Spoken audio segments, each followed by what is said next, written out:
मेरे प्रिय दर्शकों, आप लोग कैसे हैं? उम्मीद है कि आप लोग बहुत ही अच्छे होंगे, मस्त होंगे, स्वस्थ होंगे। दोस्तों, आज का प्रश्न बहुत ही महत्वपूर्ण होने वाली है। आज हम जानते हैं कि चारों युगों में कलयुग को सर्वश्रेष्ठ क्यों माना गया है। दोस्तों, हिंदू धर्म ग्रंथ में सृष्टि को 4 युगों अर्थात सतयुग, त्रेता, द्वापर और कलयुग में विभाजित किया गया है। चारों युगों की अपनी अपनी विशेषताएं हैं। विष्णु पुराण के अंतर्गत अध्याय 2 में वर्णित कथा के अनुसार महर्षि वेदव्यास गंगा नदी में स्नान व ध्यान कर रहे थे।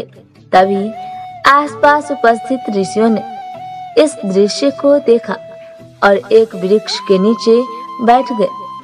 कुछ समय बाद ऋषि वेदव्यास ध्यान से उठकर खड़े हुए तो कहने लगे कि युगों में कलयुग, वर्ण में शूद्र व इंसानों में स्त्री सर्वश्रेष्ठ है। ऐसा कहकर उन्होंने पुनः जल में एक डुबकी लगाई और पुनः शूद्र, स्त्री व कलयुग को सर्वश्रेष्ठ बताने लगे। तब वहां बैठे अन्य ऋषियों ने जब यह सुना तो उन्हें बहुत आश्चर्य हुआ कि महर्षि वेदव्यास यह क्या कह रहे हैं। अन्य ऋषियों की जानकारी के अनुसार तो उन्होंने सुना था कि जातियों में ब्राह्मण सर्वश्रेष्ठ है तथा युग में कलयुग श्रापित युग है। फिर व्यास जी ऐसा क्यों कह रहे हैं? तब एक ऋषिगण बोले, इसका उत्तर तो सिर्फ व्यास जी ही दे सकते हैं। जब महर्षि व्यास जी नदी से स्नान व ध्यान करके बाहर आए तो सभी ने जिज्ञासावश उन प्रश्नों के उत्तर जानने हेतु महर्षि व्यास जी से अनुरोध किया।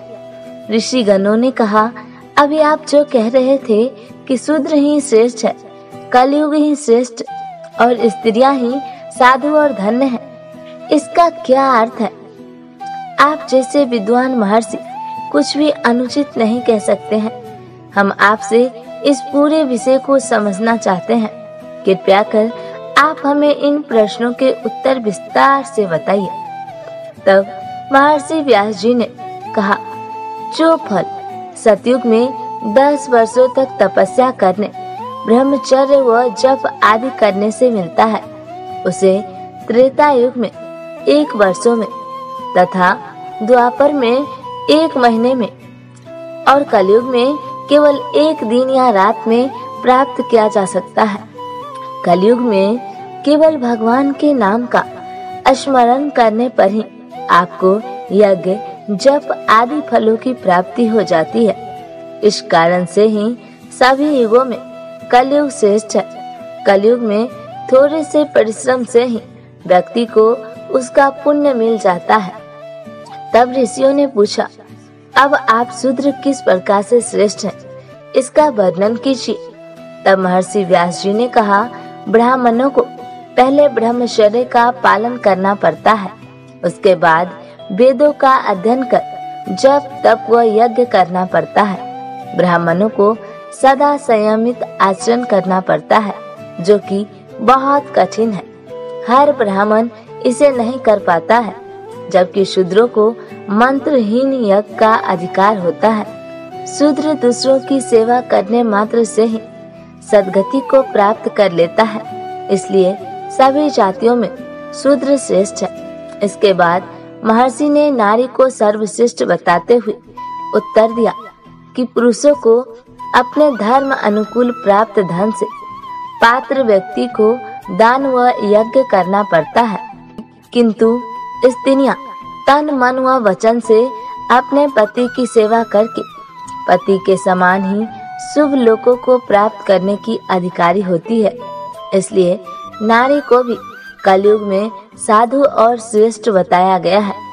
कलयुग में केवल नाम जप करने के माध्यम से ही मनुष्य परम गति या सद्गति को प्राप्त कर लेता है। तो दोस्तों, अब आप भी समझ ही गए होंगे कि महर्षि वेदव्यास ने तीनों युगों में कलयुग को श्रेष्ठ क्यों बताया है। आशा है कि आपको आज की ये वीडियो अच्छी लगी होगी। अगर जानकारी पसंद आए तो हमारे चैनल को सब्सक्राइब करें और प्यारे से कमेंट लिखकर हमें विदा करें। फिर मिलेंगे दोस्तों अगले वीडियो में। तब तक हंसते रहिए, मुस्कुराते रहिए, कभी अपने लिए तो कभी अपनों के लिए। राधे राधे दोस्तों।